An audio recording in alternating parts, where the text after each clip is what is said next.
Hello everybody, welcome to this introduction video for my project management courses.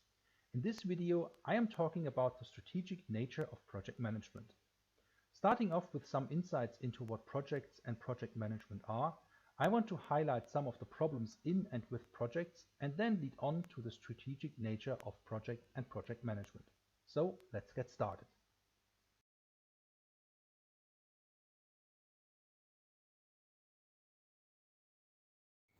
Projects and project management have commonly accepted definitions by professional associations such as PMI or APM. All these definitions are quite similar, so instead of copying one of them, I'm going to summarize all of them.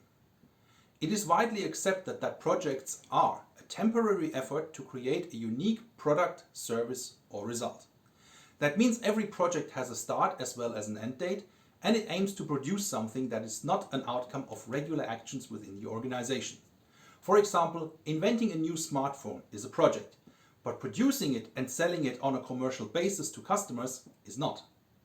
Equally, it is worth noting that projects are not a modern invention of industrialization, but they have been a part of humankind for as long as we can think. Famous historical examples include the pyramids, the Great Wall, but similarly, we could argue that the first humans coming down from the trees could be seen as a project. Unfortunately, many failures and issues have plagued project management since its beginning. Every year, we can read the reports, for example, from PMI or Wellington in the UK, about these issues and our failings in the profession. But before we discuss some of these, we need to look at why project management is so important. One of the driving forces behind the ever-increasing popularity of project management is certainly the shorter product life cycles. Smartphones are the perfect example here for why new models are released annually in the global fight between the large competitors for the fastest and earliest release. Delayed releases have incredible impacts on sales figures. Another push towards project management is coming through the ever-increasing amount of knowledge available to us. In 1945, knowledge was said to double in 25 years, but nowadays the timeline can be measured in months and soon, maybe in days. Of course, this raises questions how to utilize this knowledge and concerns to miss vital parts of it when we seek to innovate and push the boundaries of possibilities. Thirdly, organizations need to cope with increasing customer focus and the increasing demands of these customers. Many customers operate on a fill or kill principle where a range of options is chosen and the best and fastest acquisition option is then selected as the final goal. Finally, it is worth noting that even in small projects, big problems can occur that directly impact on the organization, its position and future in the market.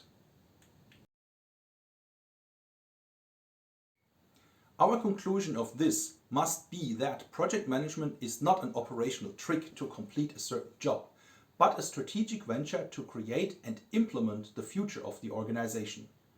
The most memorable comparison I can come up with for anyone is that project management is not an app.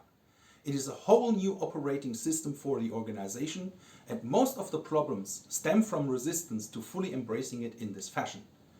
We need strategic project management.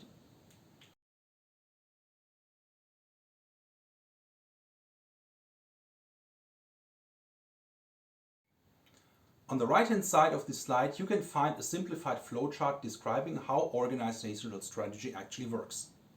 We are starting at the top left side with a given strategy.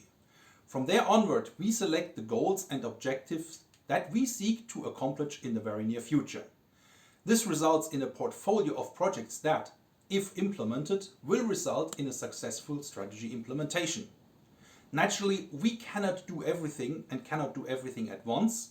We need to prioritize and allocate our limited resources in such fashion as to achieve the biggest success within the least effort and disruption. Our project selection process thus determines which projects we should select, which we should implement, and once we implement our projects, we can then review our strategy, see if the benefits we receive from a project bring us closer or further away from our strategic vision. This can result in changes to our strategy it can result in changes to the projects we want to execute in the future, and thus create a new strategic vision. However, in the real world it is not that simple and straightforward because a number of issues can arise. First of all, we experience the so-called implementation gap. In short, this means while top management makes decisions, it is generally middle management along with employees that are tasked with implementation. Sometimes the needs of strategy may run contrary to their desires, meaning the outcomes decided by the leadership may not be perceived as an advantage for those who implement it. We can imagine that the strategic ideas leaders desire are not necessarily the outcomes that the lower organizational levels understand and seek. The same thing goes for our second problem, namely organizational politics.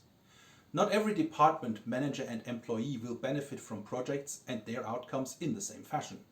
Thus, a department or a manager that will experience a loss of privilege and power may not be supportive for any given project. Finally, the realities of organizations are that resources, time and money are limited.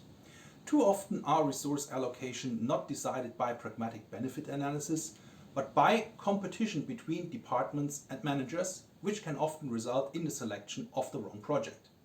Solution for these problems can be found in a portfolio management approach by a strategic project management office. More about these later. For now, just imagine this to be similar than an investment advisor telling you about the advantages and disadvantages of all potential investment opportunities, while the final decisions are still yours to make. Obviously, even strategic project management or a project management office cannot compensate for decisions that are biased rather than fact-based.